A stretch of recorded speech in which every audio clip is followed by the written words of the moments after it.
Hi welcome to my channel. ನಿನ್ನ ಜೊತೆ ನನ್ನ ಕಥೆ ಸೀರಿಯಲ್ ಇವತ್ತಿನ ಸಂಚಿಕೆ ಏನಾಗುತ್ತೆ ಅಂತ ನೋಡೋಣ ಬನ್ನಿ. ನಮ್ಮ ಚಾನಲ್ ನಿಮಗೆ ಇಷ್ಟ ಇದ್ರೆ ಒಂದು ಲೈಕ್ ಆ್ಯಂಡ್ ಸಬ್ಸ್ಕ್ರೈಬ್ ಮಾಡಿ. ಭೂಮಿ ನಾನು ಯಾಕೆ ಕರ್ಕೊಂಡೇ ಇಲ್ಲ ಅಂತ ಭೂಮಿ ತುಂಬ ಸಿಟ್ಟಾಗಿರ್ತಾಳಲ್ವ. ಆಗ ಬೆಡ್ರೂಮ್ಗೆ ಹೋದ್ಮೇಲೆ ನನಗೆ ಗೊತ್ತು, ನನಗೆ ಕೂಡ ಈಗಿನ ತಾಯಿ ಅಂದರೆ ಹೇಗೆ ಅಂತ ನನಗೆ ಕೂಡ ಗೊತ್ತು, ತಾಯಿ ಕಷ್ಟ ಏನಂತ ನನಗೆ ಕೂಡ ಗೊತ್ತು. ನಾನೊಂದು ನಾನು ಕೂಡ ನಿನ್ನಂಗೆ ಒಂದು ಮಗ ಇದ್ದಂಗೆ ಅಂತ ಅಜ್ಜ ಹೇಳ್ತಾ ಇರ್ತಾನೆ. ಯಾಕೆ ಅಂತ ಒಂದು ಮಾತು ಕೇಳಿದೀಯಾ, ನೀನು ಬಾಯಿ ಬಂದಂಗೆ ಮಾತಾಡಿದ್ರೆ ನಾವೇನು ಮಾಡೋಕ್ಕೆ ಬರೋಕ್ಕಲ್ಲ. ನೀನು ಯಾಕೆ ಈಗ ಕೇಳಿದೀಯಾ, ಸುಮ್ಮನೆ ಯಾಕೆ ಅರ್ಥ ತಿಳ್ಕೊತಾಳ, ಯಾಕೆ ಈಗ ಮಾತಾಡ್ತಿದೀಯಾ ಅಂತ ಅಜಿತ್ ಭೂಮಿನ ಬೈತಾ ಇರ್ತಾನೆ. ಹಾಗಲ್ಲ ಸಾಹೇಬ್ರಿ, ಆಗಲ್ಲ ಅಂತ ಭೂಮಿ ಹೇಳ್ತಾ ಇರ್ತಾಳೆ. ಅಜಿತ್ ಎಲ್ಲ ಇದು ಹೊರಗಡೆ ಹೋಗ್ತಾ ಇರ್ತಾನೆ. ಹಾಗಲ್ಲ ಸಾಹೇಬ್ರಿ, ನಾನು ಏನು ಮಾಡಿದ್ದೀನಿ ಅಂತ ಭೂಮಿ ಹೇಳ್ತಾ ಇರ್ತಾಳೆ. ಸಾಕು ಬಾಯಿ ಮುಚ್ಚು ಅಂತ, ಶಟಪ್ ಬಾಯಿ ಮುಚ್ಚು ಅಂತ ಅಜಿತ್ ಬೈತಾ ಇರ್ತಾನೆ.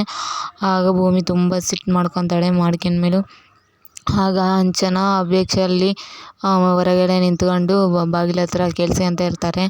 ಆಗ ಅವ್ರಿಗೆ ಸಂತೋಷ ಆಗಿರುತ್ತೆ ಇವರು ಅಜಿತ್ ಭೂಮಿ ಜಗಳಾಡೋದು.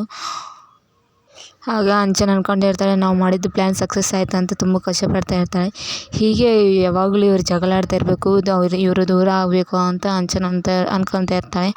ಆಗ ಅಜಿತ್ ಭೂಮಿ, ಸಾಕು ಭೂಮಿ, ನಾನು ಒಂದು ಮಾತಾದರೂ ಕೇಳಿದೀಯ ನೀನು ಏನು ಅಂತ, ಯಾಕೆ ನಮಗೆ ತಾಯಿ ಇಲ್ವಾ, ನಮಗೆ ತಾಯಿ ಕಷ್ಟ ಏನಂತ ನಮಗೆ ಗೊತ್ತಿಲ್ವಾ ಅಂತ ಅಜಿತ್ ಹೇಳ್ತಾ ಇರ್ತಾನೆ. ಹಾಗಲ್ಲ ಸಾಹೇಬ್ರೆ, ನಾನು ಆಗಲೇ ಹೇಳಿದ್ದು, ನಮ್ಮಮ್ಮ ಒಂದು ವೇಳೆ ಸೀರಿಯಸ್ ಆಗಿದ್ದರೆ ನಾವೇನು ಮಾಡಬೇಕು ಅಂತ ಆ ಸೀಟ್ನಲ್ಲಿ ನಾನು ಈಗ ಮಾತಾಡಿದೆ, ನೀನೇನು ಅಂದಿಲ್ವಲ್ಲ ಅಂತ ಭೂಮಿ ಹೇಳ್ತಾ ಇರ್ತಾಳೆ. ಆಗಲೇ ಭೂಮಿ, ನೀನು ಎಲ್ಲರ ಮುಂದೆ ನನ್ನ ಮರ್ಯಾದೆ ತೆಗ್ದೀಯ, ಎಷ್ಟು ಮಾತಾಡಿದೀಯ ನೋಡಿ, ಎಷ್ಟು ಕೋಪ ಮಾಡ್ಕೊಂಡಿದೀಯ ನೋಡಿ ನೀನು ಅಂತ ಅಜಿತ್ ಅಂತ ಇರ್ತಾನೆ. ಆಗ ಸಂಗೀತ ಅಂತೇಳಿ, ಹೋಗಲಿ ಬಿಡು ಅಜಿತ್, ನೀನು ಕೂಡ ಸಿಟ್ಟು ಮಾಡ್ಕೊಂಡ್ರೆ ಹೇಗೆ, ಅವಳು ತಾಯಿ ಆರಾಮಿಲ್ಲ ಅಲ್ವಾ, ಅದಕ್ಕೆ ತುಂಬ ಬೇಜಾರು ಮಾಡ್ಕೊಂಡಿದ್ದಾಳೆ, ನೀನು ಕೂಡ ಈಗ ಮಾಡಿದ್ರೆ ಹೇಗೆ, ಅವಳನ್ನ ಸಮಾಧಾನ ಮಾಡೋಳು ಯಾರು, ನೀನೇ ಈಗ ಮಾಡಿದ್ರೆ ಹೇಗೆ ಅಂತ ಸಂಗೀತ ಹೇಳ್ತಾ ಇರ್ತೆ. ಹಾಗಲ್ಮ, ಏನಂತ ಕೇಳಲಾರ್ದ ಅವಳಿಗೆ ಎಷ್ಟು ಮಾತಾಡ್ತಿದ್ದಾಳಲ್ವಾ ಅಂತ, ನಾವು ಅವ್ರ ಅಮ್ಮನಿಗೆ ಒಳ್ಳೇದು ಮಾಡಬೇಕಂತೆ ಅಲ್ವಾ, ಚೆನ್ನಾಗಿ ನೋಡ್ಕೋಬೇಕಂತೆ ಅಲ್ವಾ ನಾವು ಹೋಗಿರೋದು, ನಾವೇನೇನು ಕೆಟ್ಟದ್ದು ಮಾಡೋಕ್ಕೆ ಹೋಗಿದ್ವಿ ಅಂತ ಅಜಿತ್ ಹೇಳ್ತಾ ಇರ್ತಾನೆ.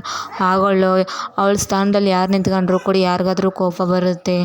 ಹೋಗಲಿ ಬಿಡು, ಯಾಕೋ ಅವಳಿಗೆ ಪಾಪ ಗೊತ್ತಿಲ್ಲಮ್ಮ, ಹೋಗಲಿ ಬಿಡು, ಪಾಪ ಸಿಟ್ಟು ಮಾಡ್ಕೊಂಡಿದ್ದಾಳೆ, ತುಂಬ ಬೇಜಾರಲ್ಲಿ ಇದ್ದಾಳೆ, ನೀನು ಕೂಡ ಹೀಗೆ ಮಾಡಿದ್ರೆ ಹೇಗೆ, ಇಬ್ಬರು ಹಾಗೆ ಮಾಡಿದ್ರೆ ಹೇಗೆ ಅಂತ ಸಂಗೀತ ಹೇಳ್ತಾ ಇರ್ತಾಳೆ.